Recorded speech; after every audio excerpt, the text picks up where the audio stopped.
I'm Sam. I was born in Montreal and I've lived here for the last 26 years.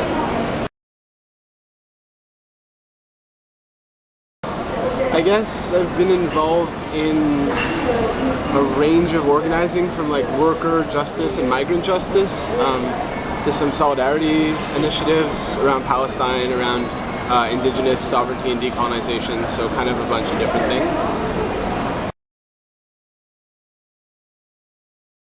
It was actually around CEGEP time, so like 7 or 8 years ago. And yeah, I was at Dawson and took some classes and started thinking about things and had some friends who were more involved, and I think it just kind of went from there.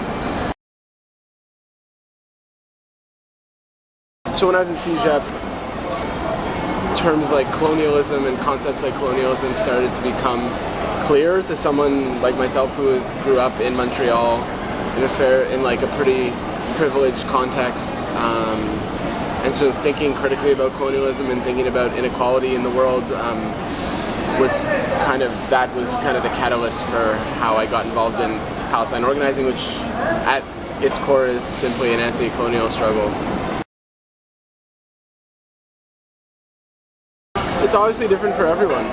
It depends how involved people are, but I mean, I think the one interesting thing when we talk about different forms of organizing and activism, and I mean, they're not, you can't replace one of those words with the other, but I think different forms of like agitating for social change is that oftentimes you're creating these like friend networks in these communities. So I think for some people, this is an important part of their lives as far as social networks and friends and communities, and so I think that it plays an important role in the sense that finding people who are like-minded, whether it's like religiously, politically, there's shared bonds and affinities that people kind of come together around, and so I think it plays a significant part because, yeah, I mean, I have friends in these different communities and networks that put it all together. I think obviously it's different for everyone who's involved. Like as a straight white cis dude, I'm gonna face different barriers and have certain privileges that other people don't have. So I don't necessarily want to talk about like. I think many other people face bigger hurdles in expressing themselves and trying to change things politically. Clearly, the like interpersonal, certain people not being happy with you, having a hard time with certain communities might be one natural outcome of that. But to restate, I think part of being engaged, if you want to use the term social activism, or part of people being politically involved, is something that you largely believe in, and therefore, I guess any of the kind of negative consequences are something that is part of the process and something that that I've taken as like goes hand in hand.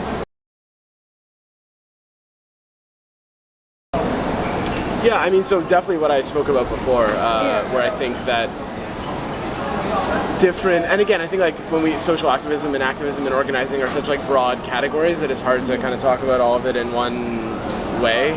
So certain people like organizing for housing rights are probably different than university kids doing Palestine solidarity work. Like there's a different dynamic at play for different groups of people that are organizing or active, like militant.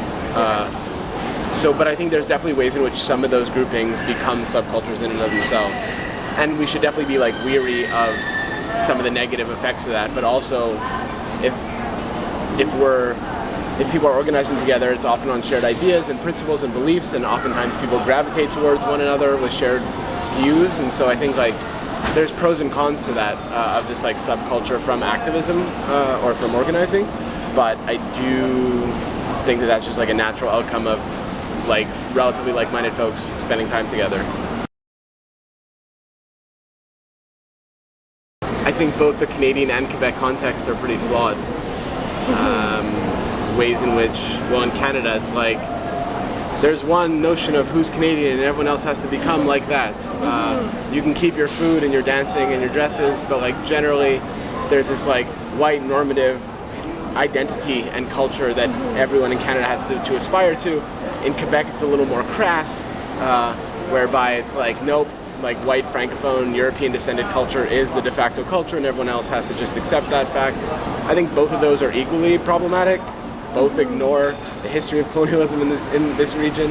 And I think I'm for diversity, but diversity that respects different communities and respects the inequalities of the histories of the last 300 or 400 years here and around the world. So to be like everyone's equal but not make concessions for the way that racism is ingrained in Canada or in Quebec is kind of a either disingenuous or like intentionally malicious way of framing how society should be structured given the history of colonialism here and kind of imperialism around and why people travel and why people come here and why people are forced to migrate. Like, I think I'm into diversity not in the definition that is used in North America. I think everyone should live where they want to live, but that people should be respected and the histories of inequality should be taken into account and addressed. Well, the only thing is just that last point where I think within the context of Quebec, and everyone was talking about the Charter recently, and I think that it was so easy for the rest of Canada to kind of critique Quebec racism in a way that was like, we are not racist because we're calling Quebecers out for being racist. And I think that both in Canada and Quebec, there's different forms of inequality and racism that operate. There's not a scale of which one's worse, they're different. And I think that's important when we're thinking of like a better society, a better way of interacting with one another, that it's not just like those crazy Quebecers and their racism, but it's like both the Quebecers and the Canadians are settlers here. People who've migrated here for different reasons have different positionalities within the society, and if we want to kind of address some kind of more just future, we have to engage with all of those dynamics.